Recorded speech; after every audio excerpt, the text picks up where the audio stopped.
I'm gonna make it.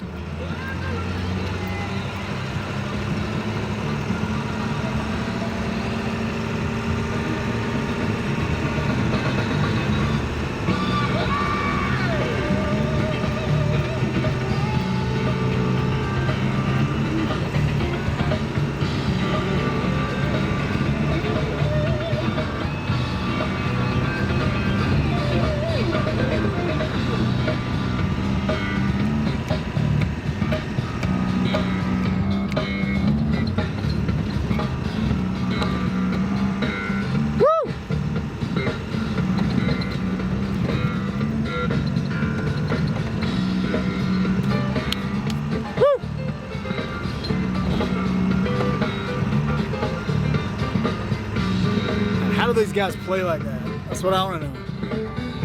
How do these guys play like that? Wish I could play like that.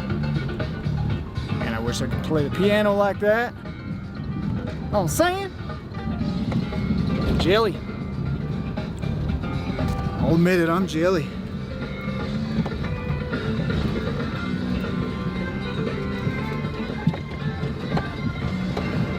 Probably already lost half my viewers.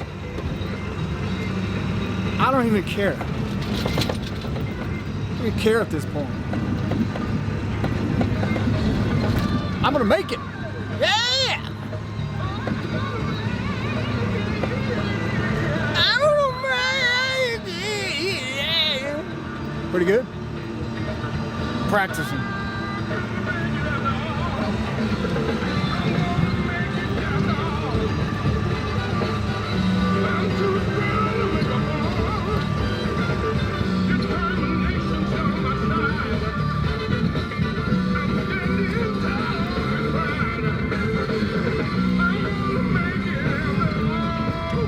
Make it after all.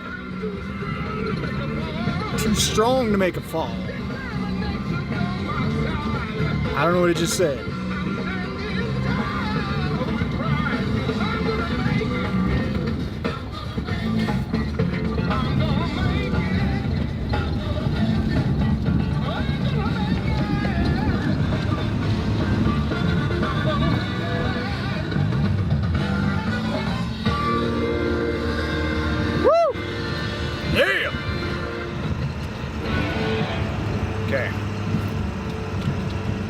Enough of that. Yeah, I was practicing my black preacher man voice, kind of like that. Is he like a 21-year-old kid? 23 maybe? Lawmaker that doesn't want to follow the law down there in Tennessee. I gotta love that kid, right? Like, I swear everything at this point is just like a caricature of reality. You know, whether it's like on the right, you know, I'll admit, you know, even you could say in the party identify with the most, you know, we still have our like token cliche, you know, Hollywood movie star, you know, like John Wayne types, right?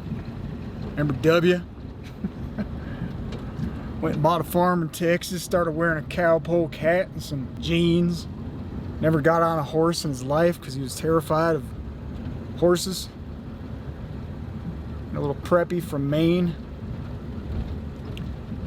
But he got the swagger down, and that's all that mattered, right, guys? W got the swag on.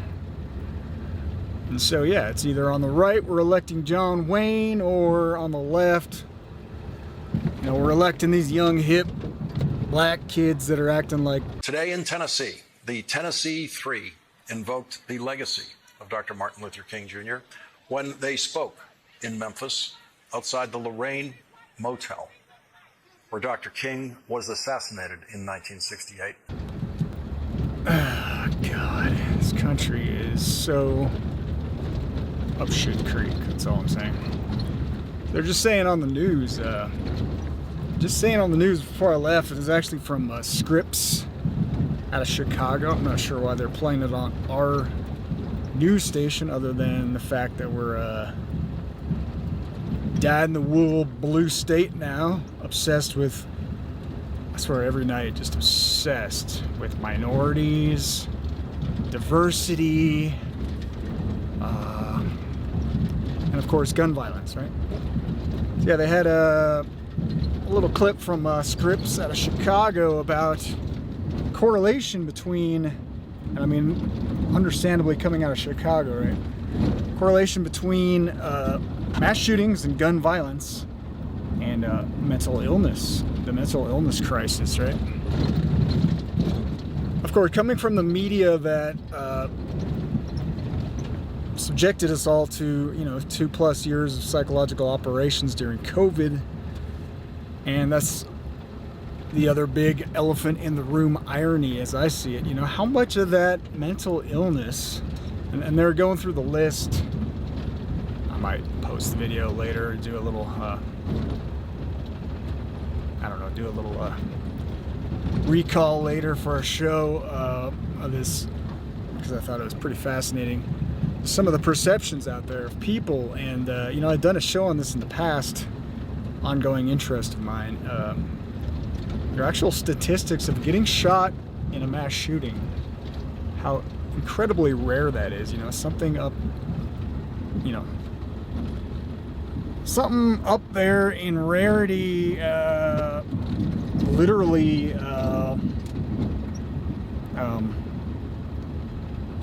comparable to dying of COVID, right?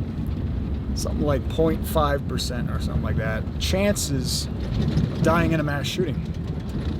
But all the people that they polled, right, because that's all that matters, it's just public opinion. It doesn't matter actually like statistics or facts to anybody, because we are living in this new society just completely run on emotion.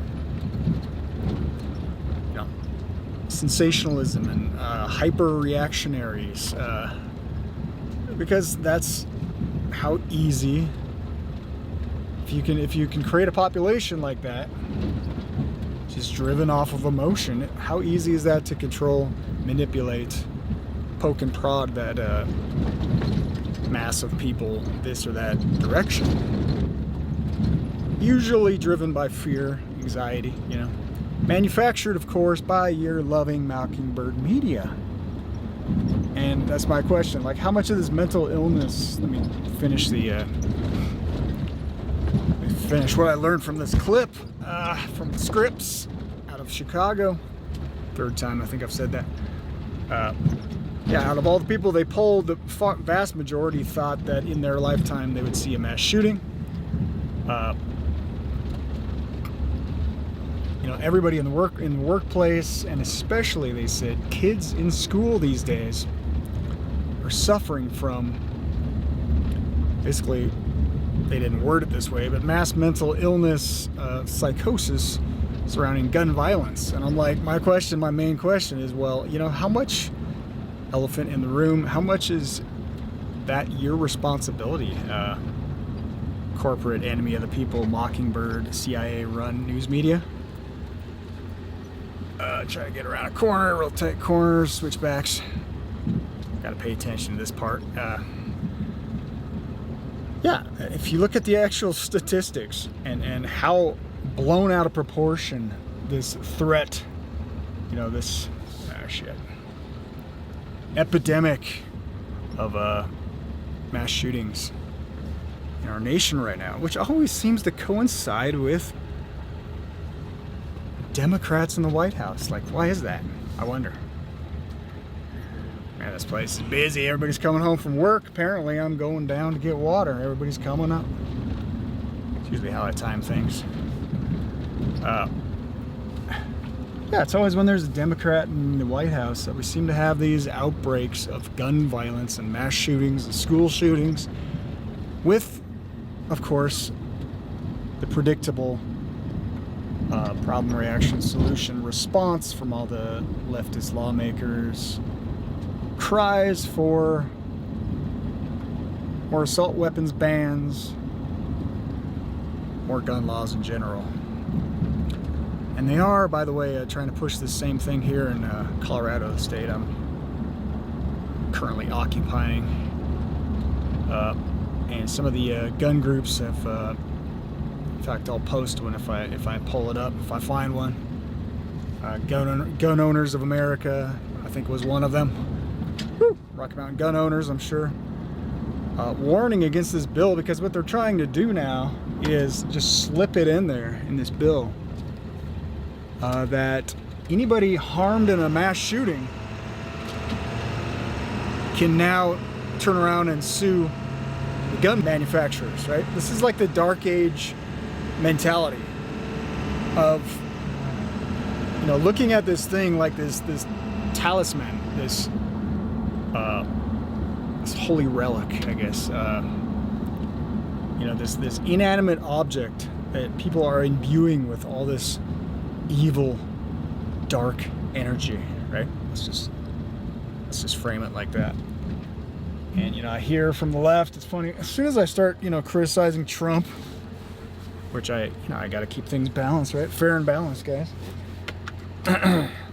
Most of you might know I'm pretty much a political atheist. If I lean any direction of the spectrum, which is looking less and less like a spectrum, that's looking more like a, I don't know, black and white squares on a chessboard. You know, our how much they pigeonholed our freedoms in this country to vote for this or that faction, as the founding fathers referred to them as. You know, George Washington's farewell address, he was incredibly clear the danger he saw in a two-party system, in these divided political factions within this country that would eventually tear it apart. We see this coming to fruition to this day, you know, to the degree that none of these founding fathers ever would have imagined, right?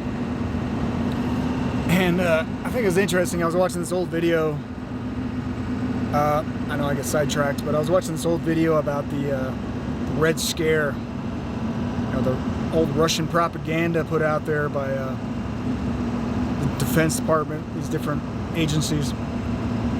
And I just thought it was pretty fascinating how even back then, and this was like post-World War II, right?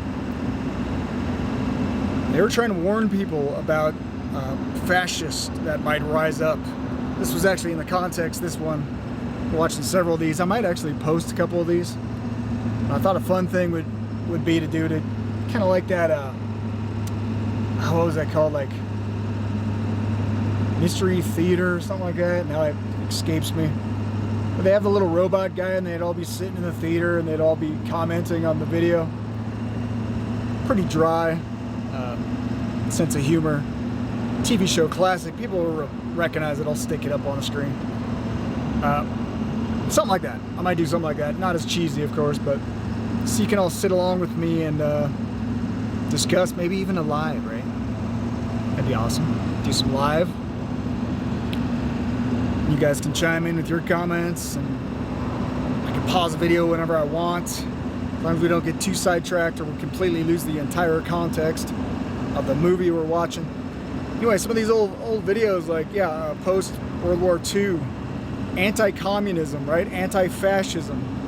They were warning the public about the potential threat of these kind of agent provocateur types that would rise up and start telling people to start infighting with different groups and segments of society, right? And I think the examples that they used were black people, pretty hilarious and kind of totally inappropriate for today's context, right? But black people, you know, pigeonholing, scapegoating Catholics, I thought was kind of interesting. Knowing the foundation of this nation was built on Protestantism, but and I can't remember the other one. There's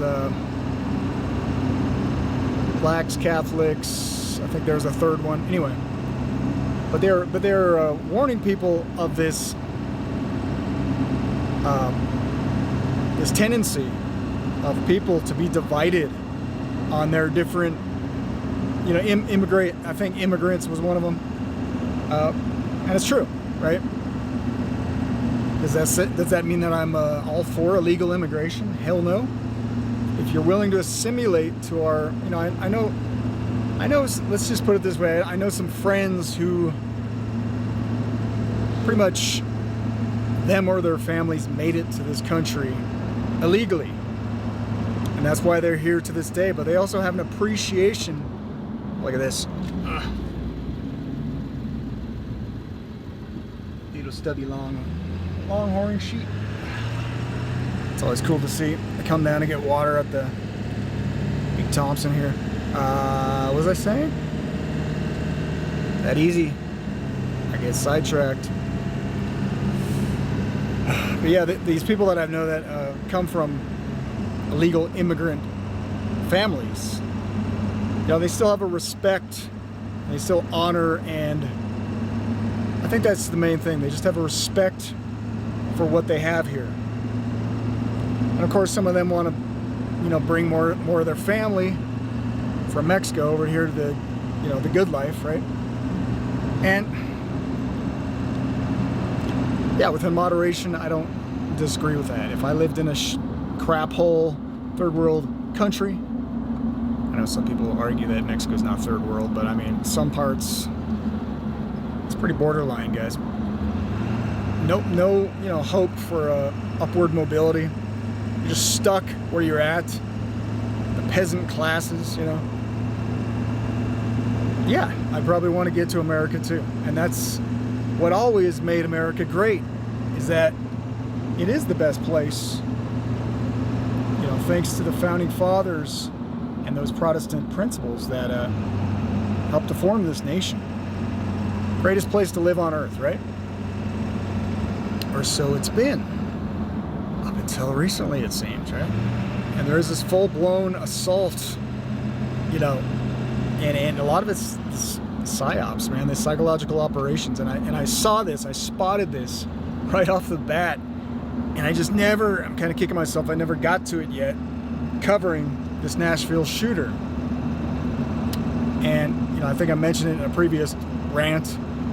I just kind of drew this connection with the Mockingbird media, which has been trending lately on Twitter. I think that's kind of interesting. Several weeks after the fact that I started entertaining this idea. Mockingbird media in hand in hand with social media platforms like Twitter in particular. That's the most used platform by journalists. If you want to figure out what's going on in a breaking news story, where do you go, right? You don't go to the television, you don't even go to the radio, you go to Twitter, right? And that's where you're going to get the most live, on-demand, I guess, coverage, the latest from some kind of breaking news story. So we have the Mockingbird media, and I've also been entertaining this concept of how much can they extend what was gleaned, I guess, from the MK Ultra experiments on individuals, using pain, right, shock therapy, and drugging, right, and repetition of a message. I almost said the method. Thinking of a revelation of the method, which is par for the course, I guess, but repeated messaging, narrative, right? Gun violence, mass shooting, school shooters, creating a perception, which is what that piece by Scripps that I just started out the rant with here today was all about. It was all about the perception of the threat of mass shooting and gun violence.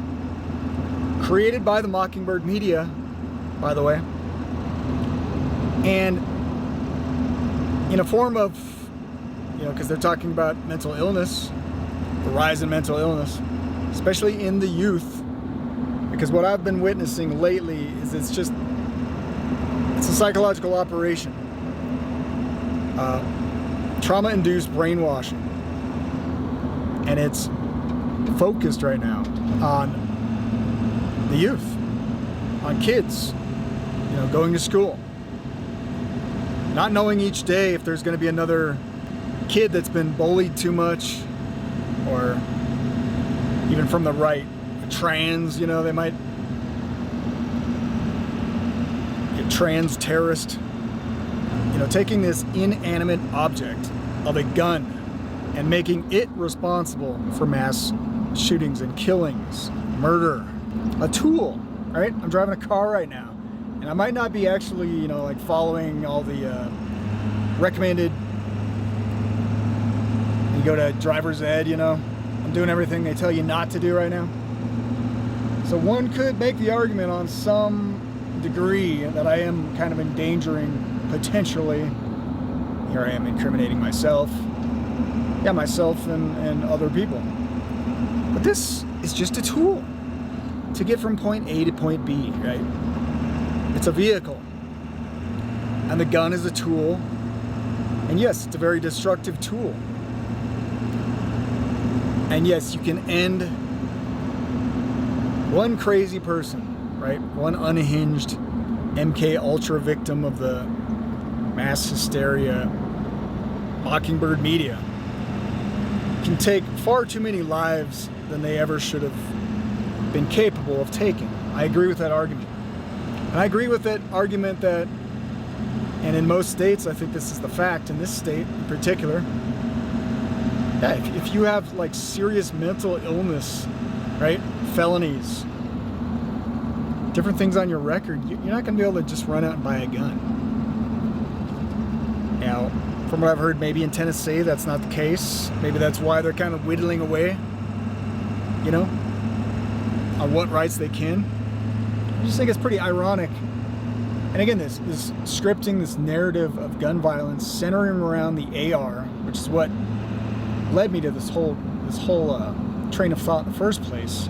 Because this person in Nashville shot up this Christian school, right? When I first heard that, I'm like, yeah, that's great. Perfect. Fits the script perfectly, right? Between the left and the right. Continual agitation between the two polarities of the political divide. But yeah, she went out and bought an AR. Her parents didn't even know this, supposedly, right? They didn't even know she owned a gun. Why an AR? Where'd she get that idea, right? Where'd she get the idea to go buy an AR in particular and go shoot up a school? And again, this guy, I guess some people are saying that he had some like cartoon meme of mocking, ridiculing Trump as being racist on his Telegram, I think it was. So, quite likely, another dude, this time a young white guy, shoots up a bank, and again, possibly a Democrat, went out a week before, unknown to his mother again, bought an AR, and shot up the workplace, shot up his bank. Where are these people, mentally, unhinged, suffering from both of them were being treated, by the way, for their mental illness. And that's one thing that has not, of course, right, been even hinted or suggested at, or even not a peep out of the brought to you by Pfizer corporate news media about what kind of drugs they might have been on, right?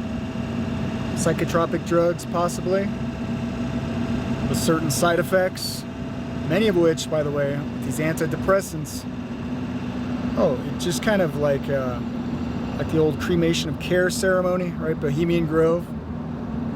It just kind of deadens your ability to empathize with other living beings on the planet. Drugging, right? Pain, right? Trauma-induced brainwashing, and repetition of the method, or the message. I keep saying method. Gun violence, school shootings, AR-15, AR-15, AR-15, MK Ultra, mind control from the media,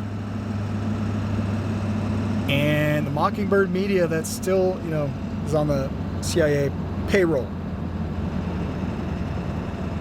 And so apparently is Twitter, right?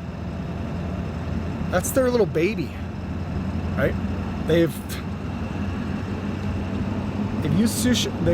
used. I just got a view of these mountains. It's beautiful. They've used. Let me show you real quick. Beautiful snow-capped peaks up here in Rocky Mountains. Estes Park Valley. Never gets old. Gotta stop and enjoy the beauty now and then, guys. Yeah, they've used social media, these spook agencies, FBI, CIA, to foment mass uprisings in other countries, right? Perhaps they don't have to foment a mass uprising just yet. But what they do have to do, which was apparent, shortly after that Nashville shooting, and I had the idea that I should probably cover this, and I never did. Shortly after, wouldn't you know, they have a populist movement rising up now with this, I can't remember his name, the guy with the fro. The two lawmakers, black lawmakers, they made a big deal about that. That the big bad white Republicans try to get rid of. Of course, they come back after Kamala and Biden got involved. Of course, they came back triumphantly. And they just love guys like this, right? These little caricatures. I know he was I guess he made it. When I was reading about the guy, he made it in politics locally, by jumping on this environmental bandwagon and blocking some kind of a pipeline from going through his town, something like that. So he's just another little, one of these young kids that have been completely indoctrinated, from the womb by the media, social media in particular, which is key right now for indoctrinating the kids. Now that just hit me, like how powerful social media in indoctrinating our kids right now in all of this garbage. Whether it's social justice, political activism, environmental activism, the trans issues, this identity crisis with our kids. And on top of that, of course, it contributes to suicide rates in the young people. One more shot of this beautiful mountainscape here. Not awesome? It is beautiful.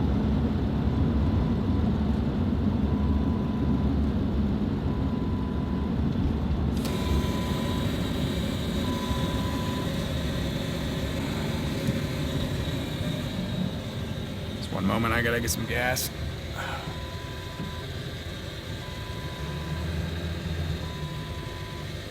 Yes, as you can tell, I still have not fixed my blinker. And,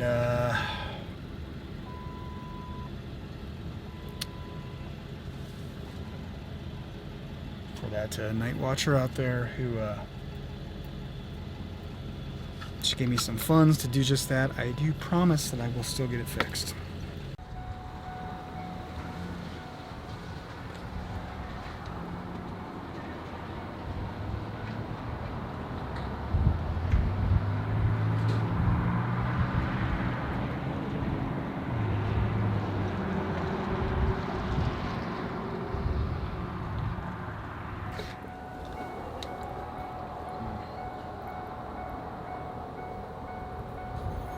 That's nice.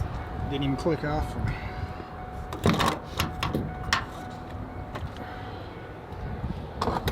That's a nice waste of money. Yeah. It ain't cheap. Fuel diesel truck. So from what I can make out, current political climate and I think these spook agencies are just so prevalent.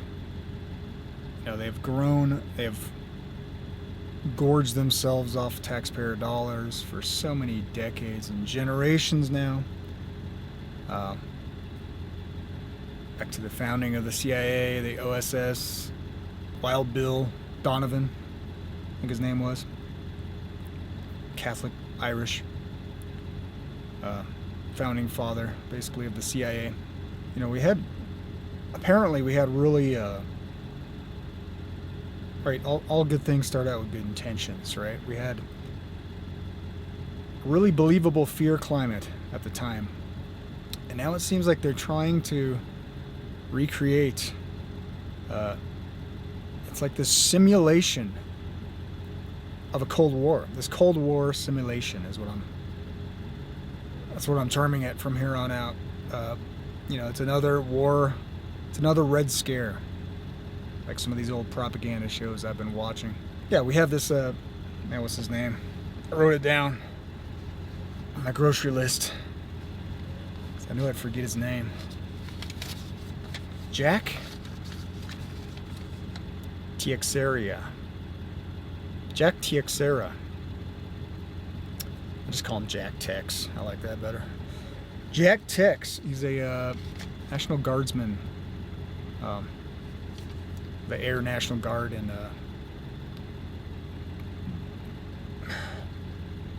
Massachusetts.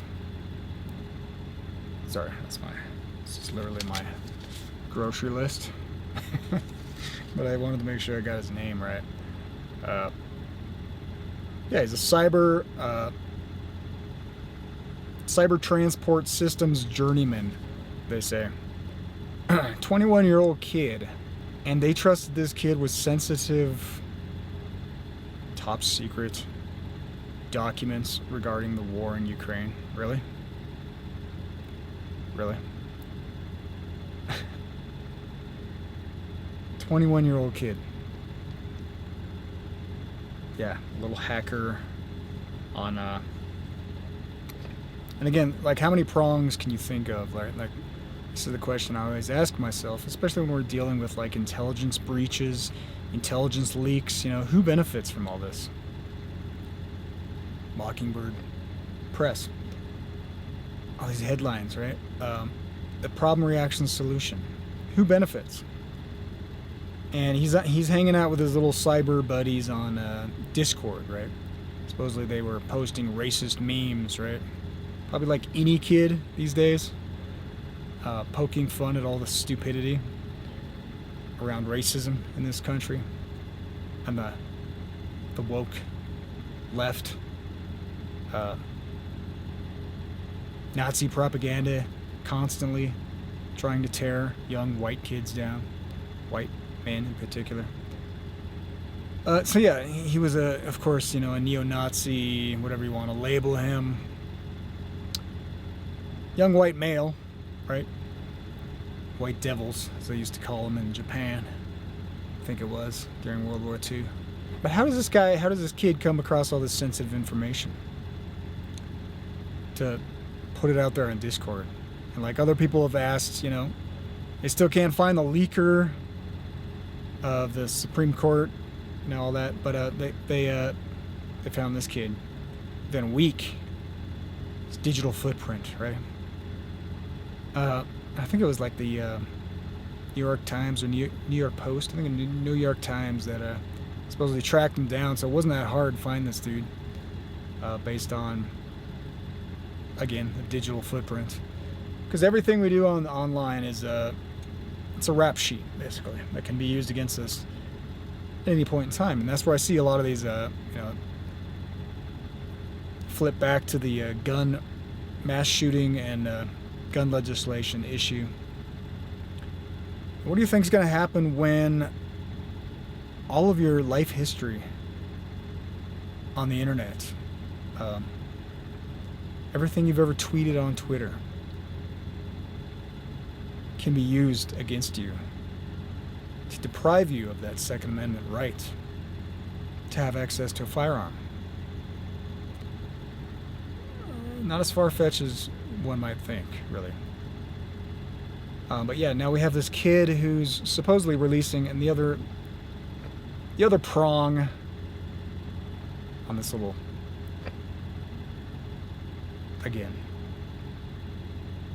psyops within psyops, right? It's like stinky, rotting onion rings at this point. Everything we get from the media.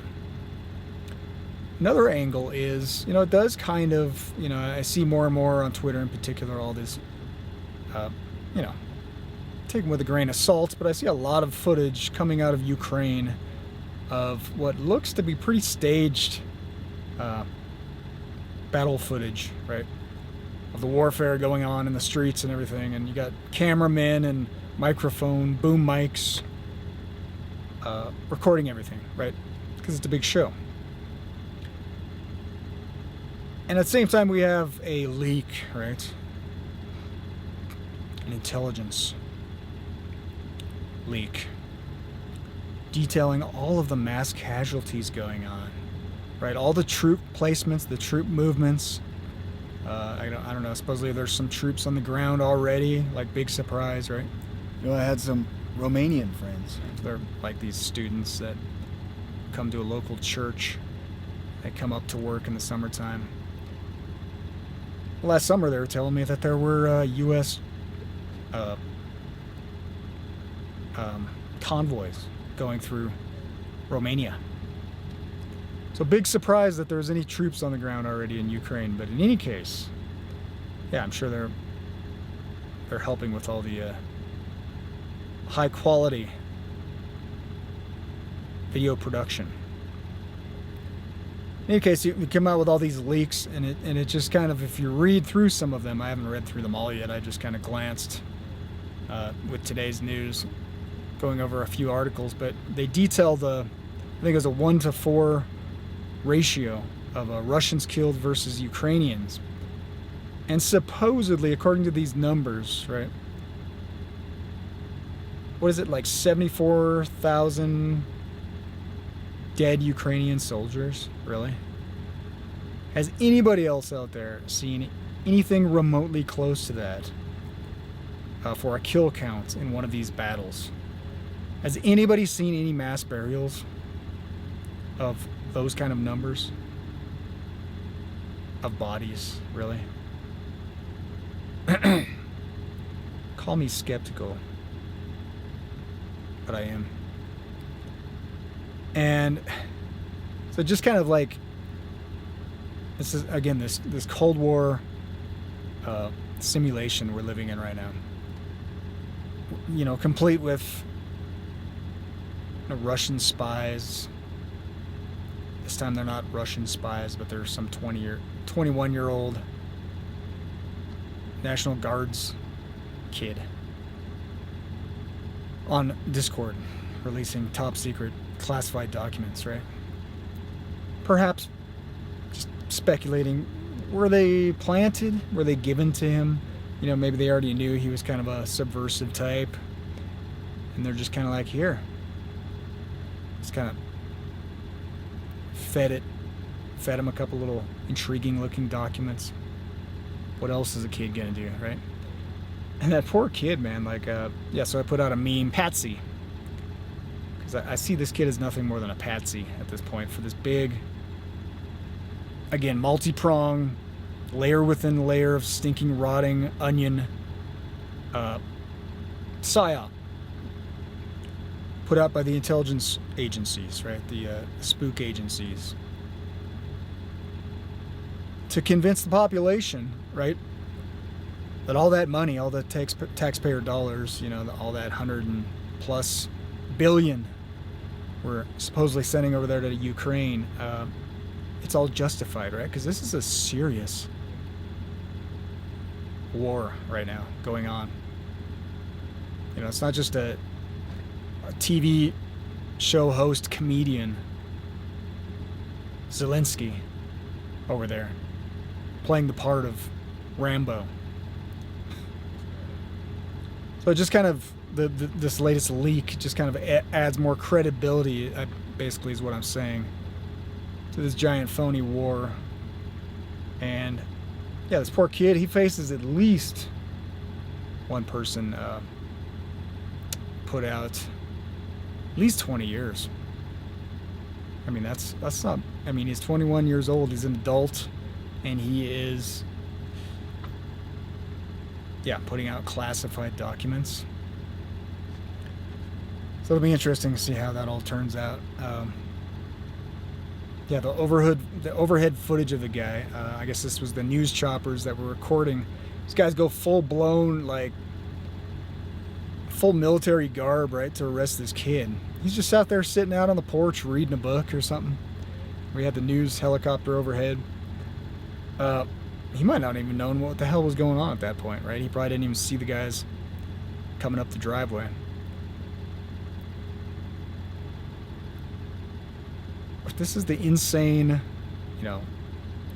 espionage, ring within ring of rotting onion, intelligence agencies, counterintelligence, propaganda, layer upon layer of psyops within psyops, mockingbird media. Just information cesspool that we're all being subjected to right now. Toxic sludge. And how does anybody get their way on dry land again, I guess? How do you sort through all the BS? I think that's key. That's the whole point, right? To keep us all dazed and confused. That's probably the whole reason why DARPA invented the internet, right? Mass mind control. And now with these latest media manufactured grassroots uprisings of college kids everywhere, right? Like in Tennessee, demanding their own rights be taken from them by their own governments. Again, could you ever imagine early American settlers, colonists, founding fathers? Could you ever imagine they would have ever imagined our country would have reached this level of absurdity?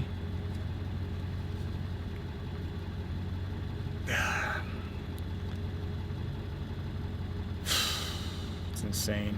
But in any case, on comments recently on one of my posts on YouTube, this person, they commented they don't believe that they're living in their own Revelation, the book of Revelation. They're a little more optimistic than that. They still think that there's going to be a swing back to I don't know, the good old days, what, the 50s? I don't